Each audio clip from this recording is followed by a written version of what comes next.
Hello viewers. In today's video, we are going to see about non-line of sight propagations, why we require non-line of sight propagation, how it works, and the link budget to calculate the non-line of sight propagation losses. And finally, we are going to compare all the three techniques of non-line of sight propagation. Let's start from the slides. Why we require non-line of sight propagation. In the beginning or in traditionally, all the operators keep on installing macro cells to give mm, coverage for the particular area. Their ultimate aim is to cover a particular area. So these sites are installed mainly for the coverage purposes. After a while, the tele-density keep on increasing and more services were introduced by the operators. There is a separate need for a capacity. In order to growing demand for the capacity, the operators keep on installing the small cells. These cells, based on the size, are called as the microcells, femtocells, and picocells.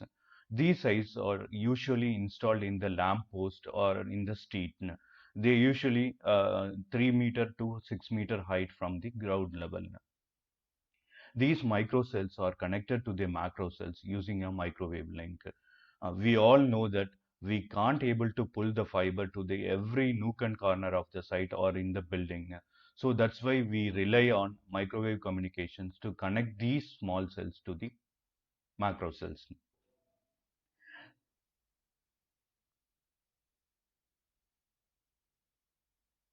Okay, we have learned about three different kind of now line of sight propagation. One is line of sight propagation, in which the first Fresnel zone completely free of obstructions or obstruction, yeah. And the second one is the near line of sight propagation. In near line of sight propagation, the Fresnel zone is partially occupied by the obstructions, and in long line of sight propagation, the Fresnel zone is completely blocked by the obstructions. These are all the three different propagations, and today we are going to see about non-line of sight propagations. Initially, there were a lot of myths were surrounding about the non-line of sight propagation. People thought we are going to send a beam inside a building, or we are going to these microwave beams are going to penetrate inside the building to reach the opposite side of the antenna. But it's not the case. And moreover, some of the myths are still prevailing in the industry. Those are on the non-line of sight propagation mainly uses the low frequency band, and it uses wide beam width antennas, and finally they are all based on OFDM based technique. Why we are using OFDM based techniques?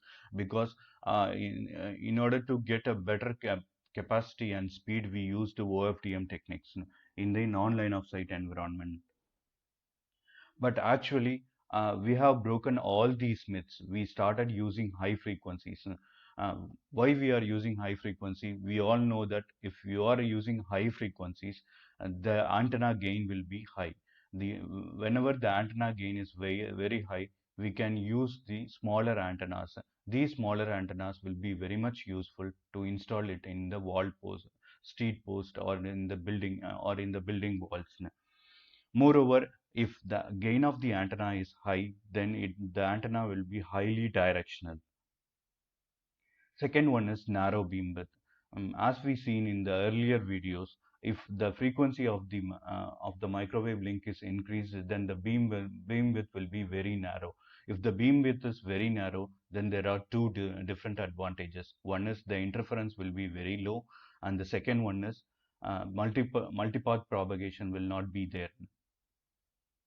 Okay, third one, smaller antennas for small cell. Yes, we have a higher gain antenna, so we don't go for a big size antennas. We can use the smaller antennas only. Higher throughput. Why we are higher throughput? We are using high frequencies. Because of the high frequencies, light licensing is used. What are all the different high frequencies we are using? We are using the millimeter wave technology. We are using E bands and V bands predominantly in non-line of sight propagations. E band lies in the range of 57 gigahertz to 66 gigahertz, and the V band lies in the range of 71 gigahertz to 86 gigahertz. Since these frequencies are allocated in blocks, um, operator got a higher bandwidth. Because of higher bandwidth in the microwave frequency, we can push more and more data in this one using higher modulation. And in general, non-line of sight links exist between 0 meter to 500 meters only. The maximum length of a microwave hop for a non-line of sight propagation is 500 meters only.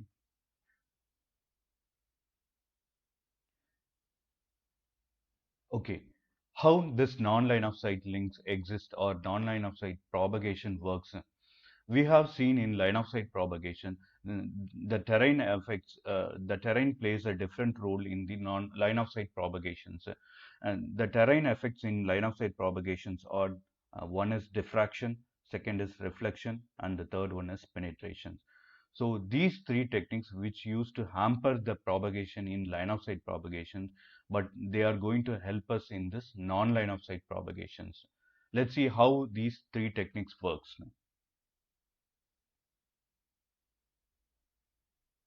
Let's start with diffraction.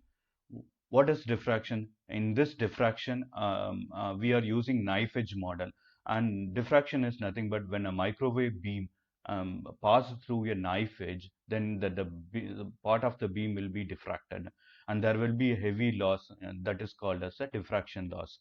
So we use the knife edge diffraction model.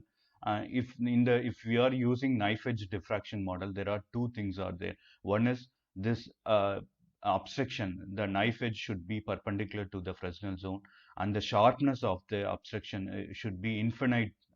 But these two cases are practically impossible. Okay, so here in this diagram, from the there is a macro cell and there is a, small cell which is installed in in a small house. So we need to reach this site. How we are going to reach this site? So the macro cell deliberately pass the microwave beam towards an edge of the second building, and the wave gets diffracted, and then it reaches the small cells in the side. Okay, so now there is a loss, diffraction loss.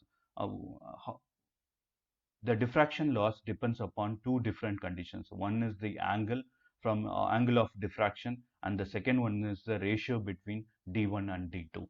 Okay, if the angle of diffraction is very small, if it is very narrow, then the diffraction loss will be very small.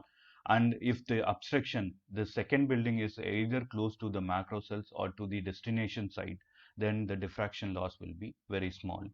So how we will calculate the link budget? So we use the traditional formula, the Rx power is equal to transmit power plus gain of the transmitter antenna plus gain of the receiving antenna minus the free space loss. Free space loss will be very low in this case because the hardly the distance will be 0 to 500 meters only. And then the diffraction loss. We have seen the diffraction loss depends on two factors. One is the angle and the second one is the ratio between D1 and D2.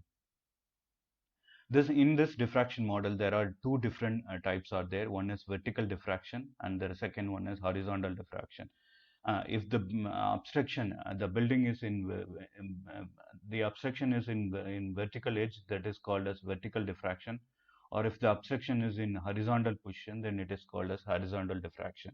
For vertical diffraction, we used horizontal polarization, and for horizontal diffraction, we use vertical polarization. We'll move on to the second technique, reflection.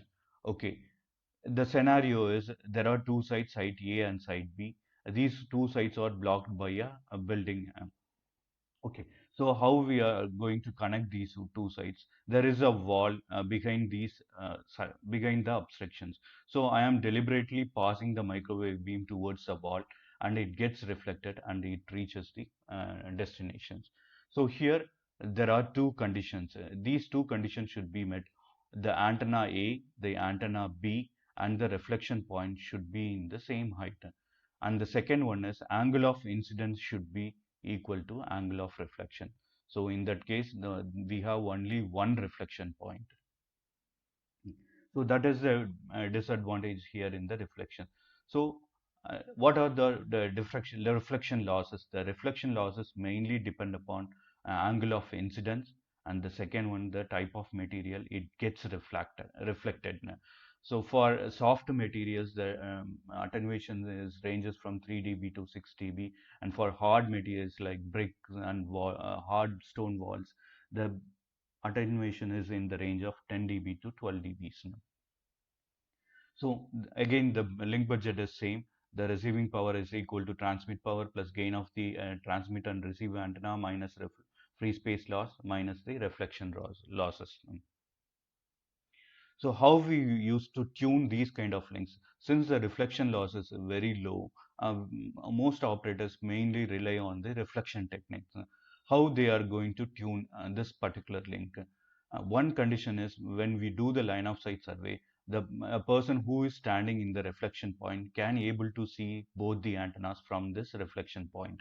Then only the links will work. So how we tune this microwave link? In this case, we remove the feed on from antenna A and we pass the beam, microwave beam in towards the wall. So it will be a wide parabolic beam, and then we started tuning the antenna B. Wherever we get the highest power, we lock the antenna here. Then we put the feed on in the antenna A, then we lock the microwave part. So that's the maximum power level we used to get it now.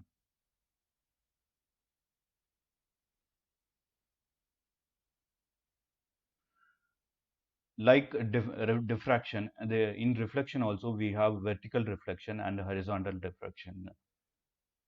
Okay, we'll move to the last technique, penetration. Penetration is we are going to push the microwave beam towards soft targets like flags, billboards, and the trees.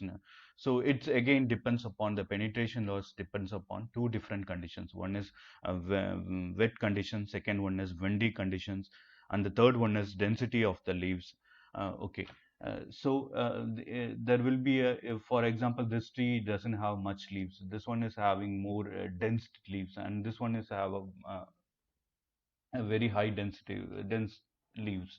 So the penetration losses keep on varying depends upon the material which it passing through. So it is very hard to predict the penetration losses here, and operators normally won't go for the penetration technique.